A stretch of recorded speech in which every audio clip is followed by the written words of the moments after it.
여러분 안녕하십니까? 여수 MBC 뉴스투데이입니다. 세월호에서 일부 화물이 예고 없이 제거됐다는 소식 전해드렸었는데요. 선체조사위원회는 해양수산부에 정식으로 항의하기로 했고 유가족들은 선체 상부를 직접 확인하겠다며 바다로 나갔습니다. 김진선 기자입니다. 하루 2차례 정해진 시간에 신항 내 출입이 허가된 세월호 유가족들. 세월호를 실은 반잠수식 선박이 배 밑바닥이 보이도록 접안해 있는 탓에 선상은 물론 진흙 수거 등 작업도 볼 수 없었습니다. 생업과 남은 가족을 위해 세월호가 육상으로 거치될 날까지 기다릴 수 없는 유가족들은 또다시 바다로 나섰습니다. 꽁무니만 봤기 때문에 믿을 수가 없는 거예요. 그래서 우리 유가족이 한번 앞에 가서 뭘 하는지 보기 위해서 오늘. 깨지고 부서진 선상부를 처음으로 가까이 보게 된 유가족들은 충격 속에 10분도 채 머물지 못했습니다. 고통 속에도 유가족들이 선체를 지켜보려 하는 것은 작업이 투명하게 공개되지 않고 있다는 판단 때문입니다. 작업 도중 화물칸에서 굴삭기와 차량을 예고 없이 빼내고도 선체조사위는 물론 희생자 가족들에게도 별다른 공지와 해명은 없었습니다.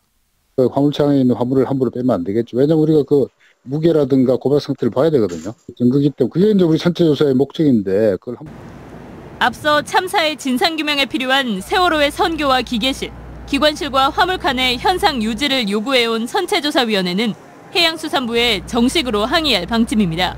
MBC 뉴스 김진선입니다. 법원이 여수 낭만포차 탈락 운영자들이 제기한 소송과 관련해 이번 달 결정을 통보할 예정입니다. 광주지법 순천지원 제4민사부는 탈락 운영자들이 제기한 운영자 선정 및 운영권 부여계약 체결 금지 소송에 대해 신문을 종결하고 사회적 관심이 큰 사안인 만큼 신중한 결정을 통해 이번 달 초쯤 결정을 내릴 계획입니다.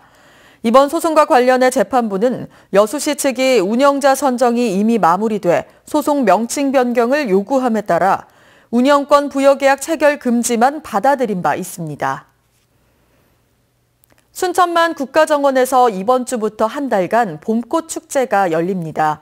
순천시는 오는 7일부터 다음 달 7일까지 국가정원에서 튤립과 철쭉, 유채 등 다양한 봄꽃과 퍼레이드와 마칭밴드, 마임 공연 등이 어우러진 축제를 이어가기로 했습니다.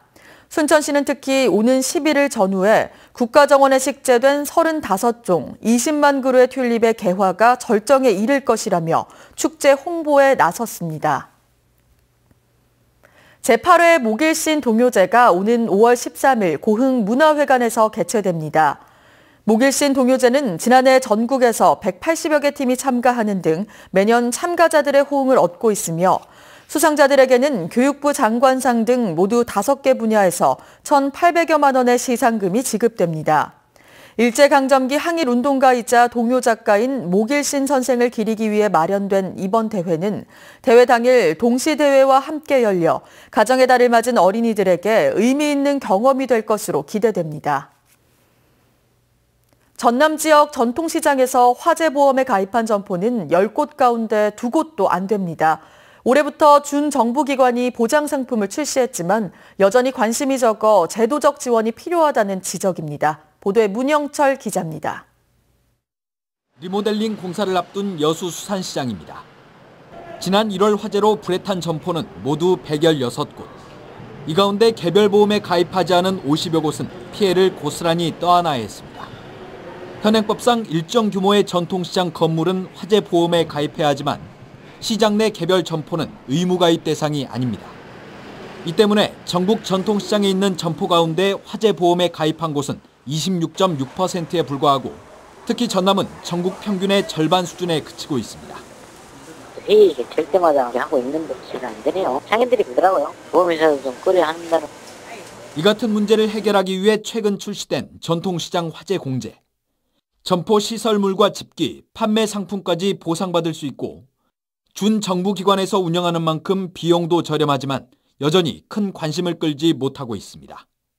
이 때문에 적극적인 홍보와 더불어 정부나 지자체 차원의 법적 제도적 지원책이 마련돼야 한다는 목소리가 높습니다. 전통 전통시장 화재 공제나 전통시장 화재 보험 상품에 있어서 보험료를 일부 지원한다든가 정부에서 이제 재보험이라든가 정책보험에 전통시장에서 대형 화재가 발생할 때마다 특별교부금 같은 공적 자금이 적지 않게 투입되는 상황. 사회적 경제적 비용을 줄일 수 있다는 점에서도 선제적 지원의 필요성이 더욱 강조되고 있습니다. MBC 뉴스 문형철입니다. 이변이 없는 한 오늘까지 각 당의 대선 후보들이 모두 결정될 것으로 보입니다. 이제부터는 본선 구도가 어떻게 짜일지 관심인데요.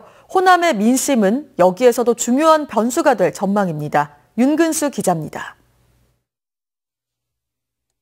순회 경선에서 연전연승하고 있는 민주당의 문재인 후보와 국민의당 안철수 후보가 본선 진출을 눈앞에 두고 있습니다. 본선은 홍준표, 유승민, 심상정 후보 등과 함께 일단은 오자 구도로 출발하게 됩니다. 하지만 끝까지 오자 구도일지는 미지수입니다. 안철수 후보는 결국엔 문재인과 안철수의 1대1 대결이 될 거라며 일찌감치 양자 대결 프레임을 짜왔습니다. 문재인이 가장 두려워하는 후보 누굽니까? 그렇습니다. 바로 저 안철수입니다. 안 후보가 믿는 카드는 국민에 의한 연대입니다. 보수 정당과 손잡는 이른바 비문연대는 호남의 민심을 잃게 돼서 득보다 실이 클 수 있다는 계산이 깔린 걸로 보입니다. 민주당 문재인 후보 쪽도 호남은 국민입니다. 호남 경선에서 대세를 확인했지만 잠복해 있는 반문 정서가 언제든 발목을 잡을 수 있습니다. 이 때문에 호남 민심에 대한 문 후보의 애정 공세는 끝까지 유지될 걸로 보입니다. 내 고향은 전주요, 내 고향은 광주요. 당당하게 말할 수 있는 대한민국 저 문재인이 만들겠습니다. 이번 주에는 본선행 탑승자 명단이 모두 확정될 예정인 가운데 누구를 대선 고지에 올려놓을지 호남의 유권자들이 다시 선택의 기로에 서게 됐습니다. MBC 뉴스 윤문수입니다. 대법원이 한센인들에게 지급할 위자료를 감액한 항소심 판결에 대해 위법하다고 판결했습니다.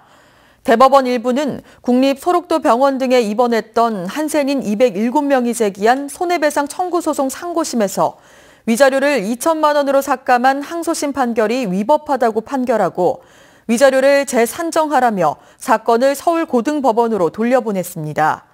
지난 2011년 정부를 상대로 소송을 제기한 한센인들은 1심에서 정부가 강제 단종과 낙태 수술 등을 받은 한센인들에게 3천만 원에서 4천만 원을 지급하라는 판결을 받았지만 2심에서는 위자료가 삭감돼 대법원에 상고했습니다.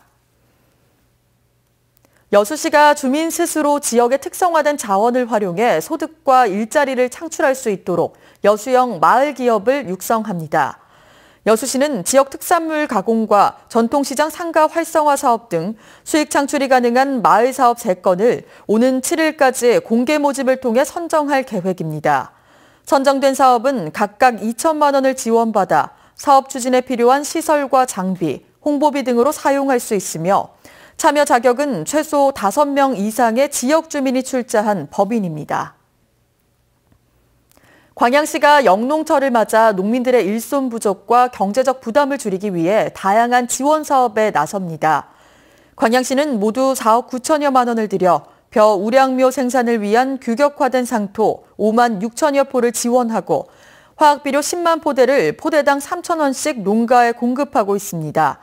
또 부족한 일손을 덜기 위해 다목적 소형 농기계 300여 대를 구입해 구입 희망 농가에게 농기계 가격의 50%를 농가당 최대 200만 원까지 지원할 계획입니다. 전라남도가 올해 도내 중소기업 제품 우선 구매 목표를 2조 7천억 원으로 설정했습니다. 전라남도는 지난해보다 1,400억 원 늘어난 2조 7,709억 원을 도내 중소기업 제품 구입과 공사 발주 등에 투입하기로 했습니다. 특히 올해부터는 중소기업 제품 우선 구매 공시제 적용 대상을 전남도 산하의 20개 출연 기관까지 확대할 방침입니다. 가장 따뜻하겠습니다. 따스한 봄 햇살이 내리쬐면서 앞으로 서울 19도, 광주 20도, 대구 22도까지 오르는 등 어제보다도 5, 6도가량 높겠습니다. 다만 그만큼 일교차가 크게 벌어지니까요. 옷차림에는 유의하셔야겠습니다. 서쪽 지역을 중심으로는 안개와 함께 미세먼지가 짙어지고 있습니다. 특히 중서부와 호남 지방 곳곳으로는 건강에 더 해로운 초미세먼지 농도가 다소 높게 나타나고 있으니까요. 출근길 주의하셔야겠습니다. 날씨였습니다.